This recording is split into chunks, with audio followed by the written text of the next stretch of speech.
intended to have a chance to ask your questions with the core group of speakers. And also to perhaps elaborate a bit more on what we as A4E think are the immediate next steps. So our action plan, if you will, for moving forward. So I'll turn it over to Thomas now. We have the action plan up on the screen, and the idea was really to just have Thomas give a statement on behalf of the A4E COOs, as well as subsequent statements from Tanya and from Eurocontrol.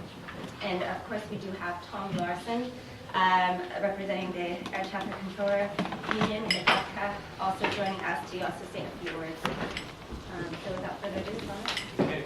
Well, thank you very much, Jennifer. I think most of, if not all of you, have attended the event this morning, and it would be, probably unwise for me trying to summarize it because there was a lot has been said, and I've also just closed the conference earlier today.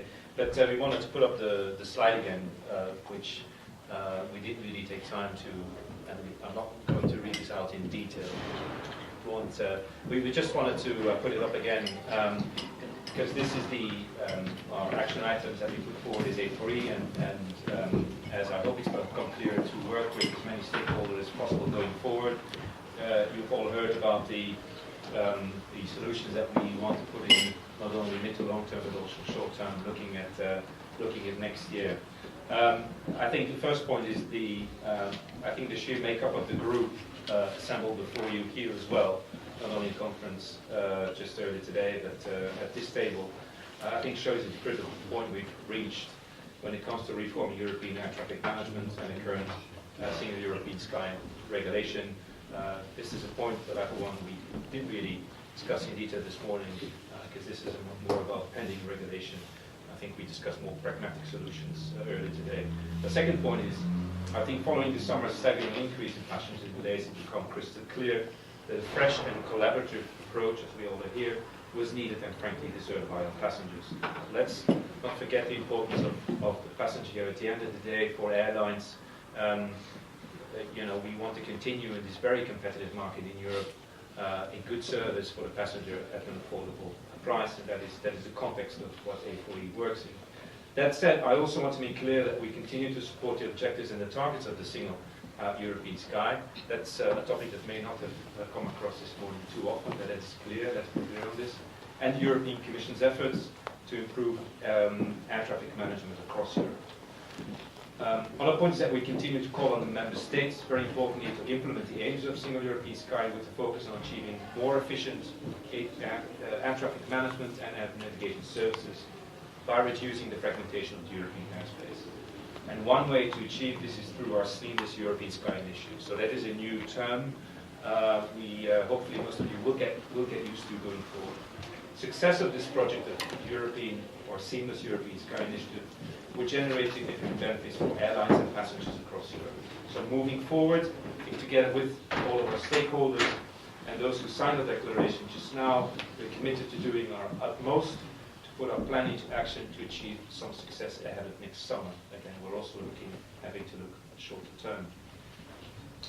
But the real change can only happen when the politicians, namely the Member States and the European Council, where Member States are represented, as you know, improve the situation, making the improving situation is one of their top priorities as well. And I think this is very important, also looking towards next year, a new commission, towards looking at the Austrian presidency this year, which I believe in December will allow for the Commission to have a special declaration on Single European Sky. This is happening short term.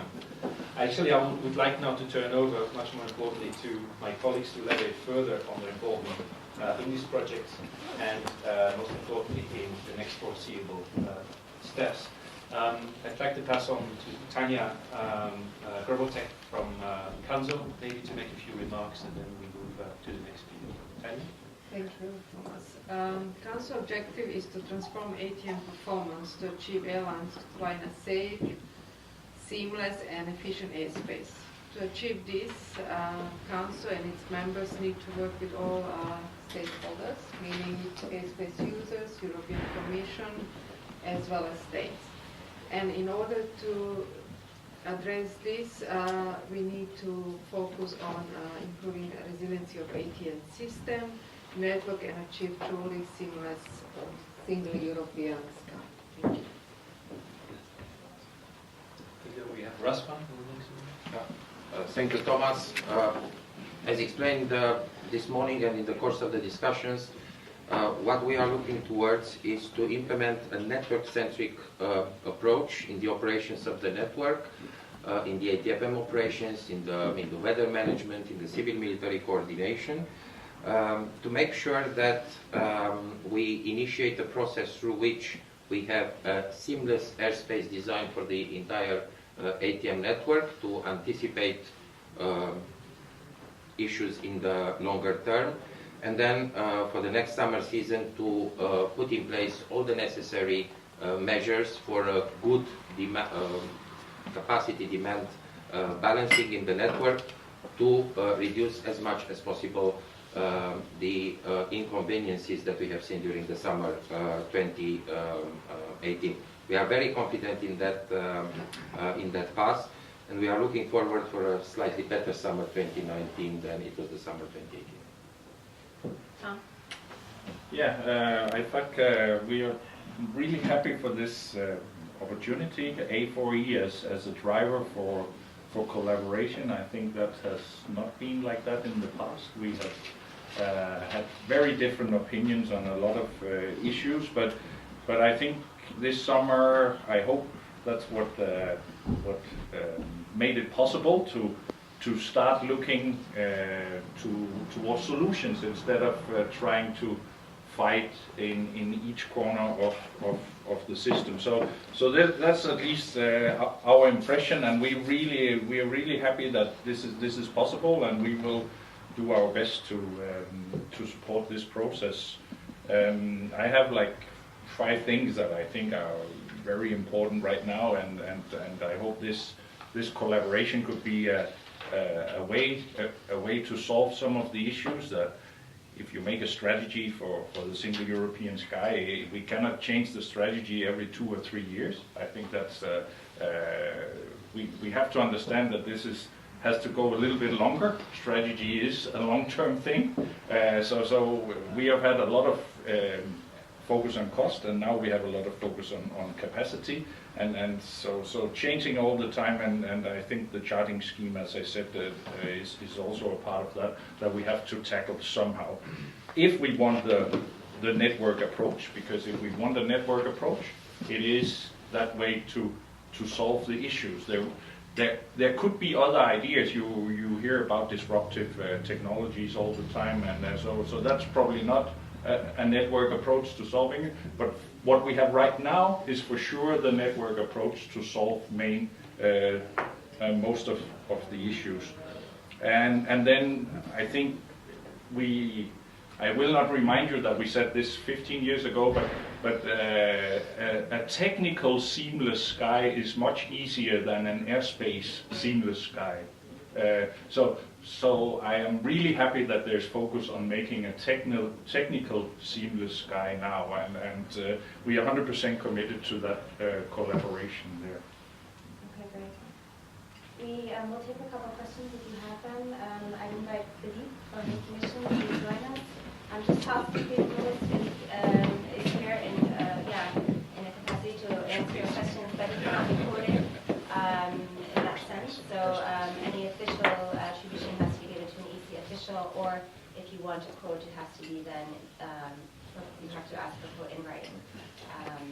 So that is just housekeeping for the Commission. But if any questions you have for any of our participants, Maybe please have a question to airline representatives. So expectation from Eurocontrol that the next summer will be slightly better than the past summer. So if we fast forward, what do you see happening next summer? I do. I mean, the basic is the realization that we cannot have a repeat of summer 18, and I think that is a big step forward. It may seem somewhat basic, but it is really important. So I think now what we need to see is greater cooperation, not only between us but indeed with Eurocontrol, so that we can then better manage that integrated airspace going forward. And the realisation that we just want to deliver a better service going forward as well, because it just isn't sustainable. And it's good that we're already talking quite a bit about that. So we know, I mean, if we know what the problems are going to be, we can do something about it. I think we were all caught a bit by surprise this summer, and I think the other thing as well is we have to realise that it's not just about capacity, but building resilience into that capacity as well. Because let's face it, you know, we've had bad weather over Europe for quite a few summers now. That's not going to go away. We can't control that, but we have to be able to predict some of that in the resilience that we're building into the schedule for next summer. Yes, I think the only thing to add to that is that we know there are certain control centres in Europe that don't have enough staff, and they're not going to have that staff available next year. So the outlook isn't looking good. When we say we want a more network approach, that really boils down to Eurocontrol having a much bigger say in when regulations are applied and where they're applied. What we saw this summer was each individual ANSP putting up a regulation and restriction in their airspace to stop traffic coming in there. And a lot of them were negating each other. Eurocontrol are the only ones who have the entire network, even by having them oversee the network, we expect a better performance. Can I ask a follow-up on that? My understanding of the NMB, you're in the tights, so right. My understanding of the NMB was much less optimistic than yours, Rosanna. That actually the situation, the best outcome we can get next year is going to be about the same as we got this year. Now, as you rightly said, Shura, a lot of the delays came out of either Karlsruhe or Marseille, or if you like, Germany and France. So my question is, are they canaries in the tunnel? Are they just canaries in the cave? Are we going to see other states start to collapse in the same way? We are currently looking in the preparation of the next summer. We do not expect any other surprises to what we have seen this year. We have been very careful with the development of the traffic in Central and Southeast Europe, where we have seen a very significant traffic growth, double-digit growth, and we are in close coordination with those ANSPs to look into the staffing situations, measures, but nothing really, to be significantly worried. Following the discussions in the network management board, we have looked into those ANSPs who are going to deliver slightly more next year than they have done this year. Some of them in the critical areas, I would say. So there is a moderate optimism, I would say, for the summer 2019, that the situation will start improving as from summer 2019, and that was the conclusion of the network management board. Okay, so it will not be significantly better, but the situation will start going back. It won't be It won't get any worse. It won't be significantly worse. Don't keep your hopes up. I mean, given what none of this is new. You know, it takes 5 years to train and at least a year. There is no grounds for optimism, given that the traffic growth is significantly higher than the controller growth or the station growth and all that other stuff. I mean, I hate to be a miserable person, but it's good to have a hobby.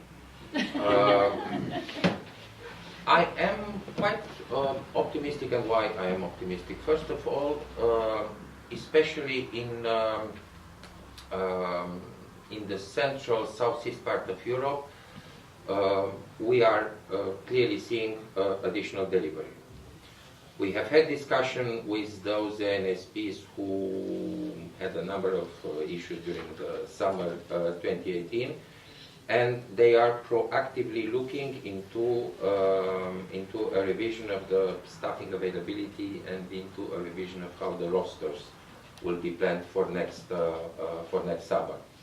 So there is a lot of work in front of us before coming to a final conclusion. With the measures that we are now putting in place, I'm not going to give now an estimation of what the possible savings would be, but I think that would be quite significant.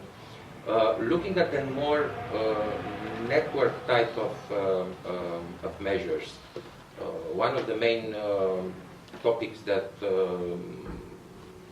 we are going to do is to plan ATFM from a truly network point of view. On the days when we had this year more than 400 regulations, on one day we had 461, a lot of those regulations were useless. They were causing useless delay and they were contradicting each other.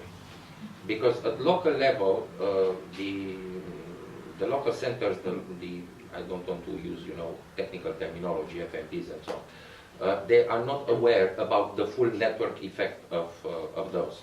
And eventually, when they were deciding to put such a measure, the measure was not giving the expected effect on them because it was interacting with all sorts of other measures.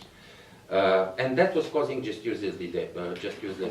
And because they were not seeing the effect, they were adding another 3 regulations on top of it to counterbalance all this. And all that should stop. And this is where we are now working on procedures to clearly define the roles and responsibilities and when we can start saying no. And actually the measure that you want, what is your problem? That our message is now constantly, don't give us the solutions. Give us the problems. Tell us which is the problem, we will tell you which is the solution. This is how the measures for summer 2018 have worked, and eventually the result was very good. This is how we want, but enlarged in scope, the measures for summer 2019 to work. Because what the measures for summer 2018, let's say they were strategic measures, we want now for the measures for summer 2019 to look also into the tactical dimension of those. And this is why I'm a little bit more optimistic in terms of the delays effect and the stability of the traffic in the network. Frank. So I wanted to just understand a bit better what the network-centric approach means and how is that different from the status quo? How is this different? How is that From the different from status quo. what is currently? What kind of centric approach was there before? There are 2 possibilities on a variety of measures. That the measures come from a local perspective, or solutions. They come from a local perspective. They could address a certain number of problems locally, but on a wider network, they could have a negative effect. I can give you examples, for instance, where you might believe that you put a very good airspace structure in your own airspace, but actually this airspace structure interconnects so badly with the rest that it makes the total network effect much worse for the airspace users than the local provider might think about. It is the same, this is valid for the airspace structures, this is valid for any restrictions that are put in the network, whether they are strategic restrictions or whether they are tactical restrictions. On the strategic restrictions, we want to diminish the number of those. And the only way in diminishing the number of those is to look at them from a true network perspective and to be given the authority to be able to do so. Because like that you eliminate a lot of local restrictions that actually overlap to each other. They just create complexity in the way in which the airspace is organized and the utilization of the airspace is organized without bringing any additional benefit as it is sought to the local level. When you move into the tactical phase, it's exactly what I have explained earlier. You just put restrictions on top of restrictions without actually having any operational benefit. From our point of view, we can see the network from an end to an end, from an airport to an airport, and we can say, if I put this restriction there, this is going to protect a wide part of the network. There, of course, we need to elaborate more in the future on how delay management is going to be and who is actually responsible for this delay, because you might put a restriction somewhere in the network that has no capacity issue, but actually smoothens the traffic on a quite significant part of the network. This is something that is not yet fully addressed, and what we would like to do is to have further discussions with the airspace users and the European Commission actually on how to be able to use this network delay in a much better manner. Thanks for the question. I have a question for EasyJet and Air France executives. Apart from the disruption that you have been discussing today, we have another one coming next spring, Brexit. Looking at your UK bookings from now around Easter time, what do you see? Do you see any changes? Do you want to go first or shall I? Please go ahead. Actually, I'm very pleased to say that to date we've seen no impact whatsoever. No. We've seen no impact whatsoever. I think our customers are incredibly resilient, both in France and indeed in the UK. Demand remains strong. So clearly we don't know what's going to happen from April next year. Hopefully, we are confident that common sense will prevail, and at least a bare bones agreement. You stop laughing. Sorry, no, a bare bones. Common sense will prevail. Yeah.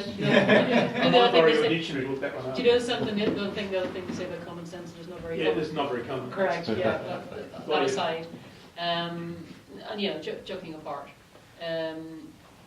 clearly we don't know what's going to happen as and when the 1st of April happens next year. However, to date, the demand remains robust. And I think the other thing to bear in mind is, we are planning growth for 2019 over 2018, but it is responsible growth, and it's in demand from what our customers are really telling us that where they want to go and what they want to do. So to date, I'm pleased to say that there's been no impact, and it'll make it. Okay, so on Air France side, it's anyway, I don't think it's today's subject, but I just can tell you that we're getting ready to go for the same level of demand. It's a little far, also far ahead to see exactly what will be going on. Sorry. And just on that front as well, we've already been quite robust in the preparations that we've made for our structure post-Brexit, which is just basically making sure that we can do tomorrow what we can do today. And what have you done to put that in Well, we place? had very well, it was well known last summer we had to set up a European AOC. We've had to transfer licenses for our pilots and attestations for our crew, making sure that we schedule differently. The amount of work that's going on behind the scenes is phenomenal, but quite frankly it was the insurance policy that we needed to make sure that we can still fly our customers to where they want to go. On the Air France side, obviously, we don't have this issue since all our crews and aircraft are based in France, and we have only one AOC. So I had a question about CES2+, and I'm wondering whether Single European Sky 2+, the sort of legislation that's been dying for a while. So I was just wondering whether it's going to have a new lease of life essentially after Brexit, because I'm wondering if the sort of issues that you had in Council regarding Spain and Gibraltar, or if they're just going to go away, whether there's going to be an update or whether there's going to be a revision, because I assume it's been a few years since it was last proposed, whether there's going to be a technical sort of update or whether there's going to be a renewed push to get some sort of legislation through, aside from all the sort of side issues that I think, all the sort of technological updates that we've been discussing so far. Philippe, can you Yeah, well, good afternoon. On CES2+, I think it's not correct to say that it's been dying. It's been in permanent storage for quite a while in the council because of the dispute over Gibraltar, as you were hinting at. This issue will go away on the day of Brexit, and so at the latest, and so will open the way for us to resume work on this and other pieces of legislation. Now, I think at this stage, as far as CES2+ is concerned, we really need to have a thorough look at whether that text that was proposed many, many years ago is still adequate for what we need today. And a lot of the discussions that were brought forward today about where we need to go in terms of automation, network-centric approach, putting the right incentives. I mean, there's a whole stream of issues that that would require a change, or at least would be helped by a change in what is the basic law on ATM in Europe. There's a lot of things we can do already under current law, but at the end of the day, when we make those changes, and we will at one point, we have to make sure that they are stimulating all those things that were talked about today in the best possible way. So we are working now to look at what would need to be done in that text, basing ourselves also on the airspace architecture study that will come out, on the work of the wise persons group, There's going to be a lunch debate among ministers in the December Transport Council on air traffic situation. And so all those elements we will bring together and then see what kind of text do we need going forward. And then find the right moment to do so in the Council and the Parliament. Of course, in the Parliament, as you know, nothing is probably going to happen under the current Parliament, and we will be working with the next one. So, just follow. So, as far as the timeline is concerned, are you looking at this sort of revised proposal and having a sort of renewed shot under the next mandate with the new Parliament? Possibly, I think, I mean, it's not decided because we will also have a new commission, and it will be the new commission to decide, not me. But it would be logical that we would take up that text again and update it and upgrade it to serve as really the constitution, if you like, of the European ATM system for the next 10 years at least. Thomas, looking at your call to action, and bouncing off what Philippe just said, and indeed something that Tanya said, and here I quote, we need enablers to let us lead. Now, there's an inherent contradiction in that sentence I'll put to you. And I'm fascinated that you keep thinking it's the Commission that must talk to the Member States. Why aren't the airlines, whose customers are voters, why aren't the airlines out there actually banging on doors and asking for some of this stuff? I mean, the ANSPs, I accept, can't do it because that's to sign their own debt money. But why aren't the airlines taking the lead? Why do you hide behind the Commission? Well, I think the airlines are. I mean, we as A4E, we've had discussions locally, but the European Commission, this is a European project, needs to take the lead from an institutional perspective. That's, I mean, you can think that's a good thing or not a good thing, but that's the reality. But I totally agree with you, Andrew. I mean, there's no reason why airlines. I don't think we try to say that we hide behind the European Commission. But the European Commission certainly, in our view, continues to have a fundamental role in to keep on driving the issues like CES2+. I mean, this is a European. We're trying to harmonise the European airspace after all. So it is a mandate of the Commission to continue to push for that. But we will continue to do our bit as airlines and as A4E at the member state level. A good example is there were actually a couple of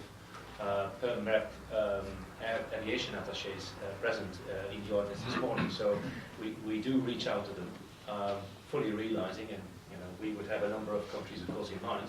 But think of it as the big five member states that, of course, have crucial influence in whatever the European Commission or whatever we think of proposing. I think it's fair to say that individually each airline does lobby quite hard, their respective governments. Absolutely. I mean, for Ryanair, we do, but the difficulty is we can't go around to 28, 32 member states or whatever it is. I get a fly.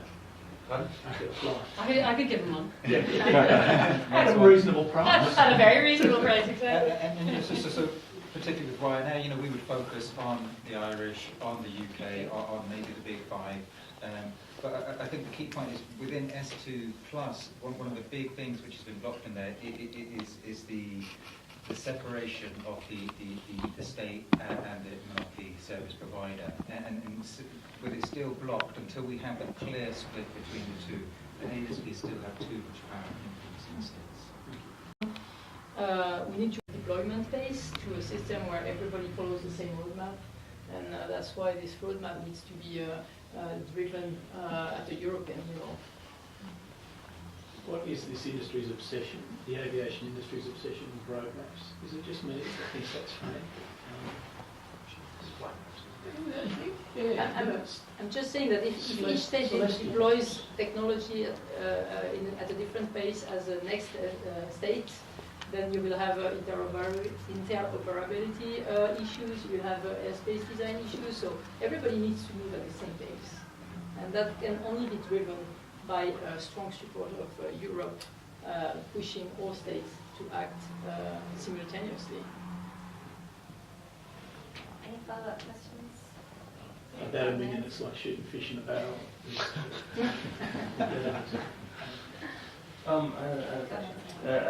Related to airspace. Yeah, so And Brexit, obviously.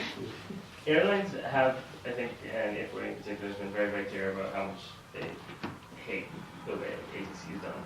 in terms of reform that's required to the traffic management systems, in terms of how the current system isn't working, and I think we've heard that multiple times today. I was just wondering if there are any reforms that the ANSPs themselves have proposed, or if there are any sort of issues that they've identified that either they can't fix or they can fix and are going to.